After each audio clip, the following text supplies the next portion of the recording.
Assalamualaikum warahmatullahi wabarakatuh. Nah, sekarang kita mau lakukan cara kalibrasi ampere bensin Suzuki Hayate Skywave Spin atau Skydrive, ya sama aja lah ya.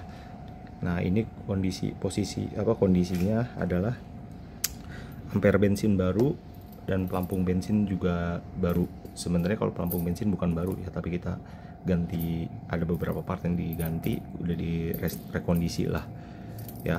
Dan biasanya tuh kalau baru diganti itu tuh nggak akurat, biasanya tuh masih error dikit. Nah, cara yang paling benar adalah, yang paling tepat adalah kita tunggu bensinnya itu sampai benar-benar dikit. Jadi posisinya kayak begini ya, ini bisa dilihat ya, ini dia mandek ya di bawah nih ya, di sini. Nah, biar akurat caranya gimana? Caranya adalah kita buka dulu. Nah, ini ampere bensin kan ada di sini nih. Ini udah diganti. Nah, kalau misalnya ampere bensin baru atau mau dibenerin, saya saranin kuningannya tuh ditarik dikit ya. Jadi disisir-sisir dikit aja pakai obeng minus. Nah, posisinya adalah kalau kayak begini, kita nggak usah bongkar dari sini, nggak usah di nggak usah kita cabut, kita bypass pakai kabel, nggak usah. Jadi posisinya adalah pakai jari tengah nih yang paling panjang.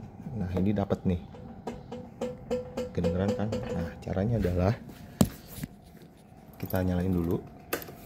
Nah, setelah dinyalakan, tangan kita masuk sini.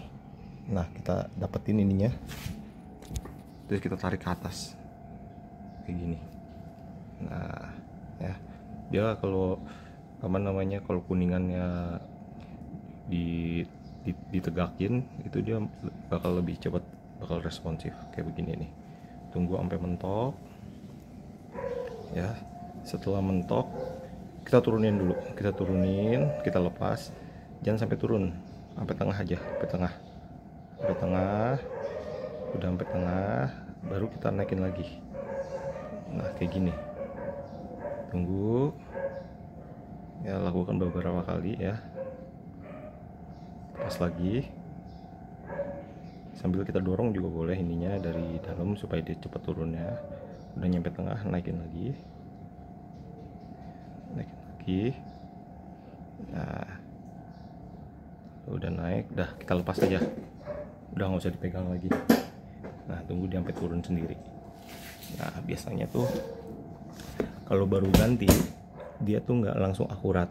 Nah, bisa dilihat nih, ini bensin kurang lebih masih ada 2 liter. Tadi kan awal-awal ada di bawah ya. Nah, dia sekarang berhentinya udah di sini nih, udah lebih akurat. Jadi biasa tuh penyakitnya nanti dia dari full, pas mau bensin habis, bensin berkurang, dia langsung ke tengah. Nah, dari ke tengah dia biasa tuh turun ke bawahnya itu baru lambat, atau mungkin sebaliknya, dari sini turun ke bawah, ke tengahnya itu lambat, pas turun ke bawahnya itu biasanya lebih cepat. Nah, itu makanya ini perlu dikalibrasi kayak begini ya. Jadi kalau misalnya habis dibenerin lampunya atau ampernya habis dibenerin, ganti resistor atau ganti ampernya sekaligus, ingat kita harus dikalibrasi lagi, karena ini nggak pakai ECU ya motornya ya, jadi semuanya masih analog, masih manual gitu. Jadi ya kurang lebih seperti itulah cara kalibrasinya, jadi supaya lebih akurat isi bensinnya. Kurang lebih seperti itu ya. Terima kasih, selamat siang, sore, malam, subscribe ya.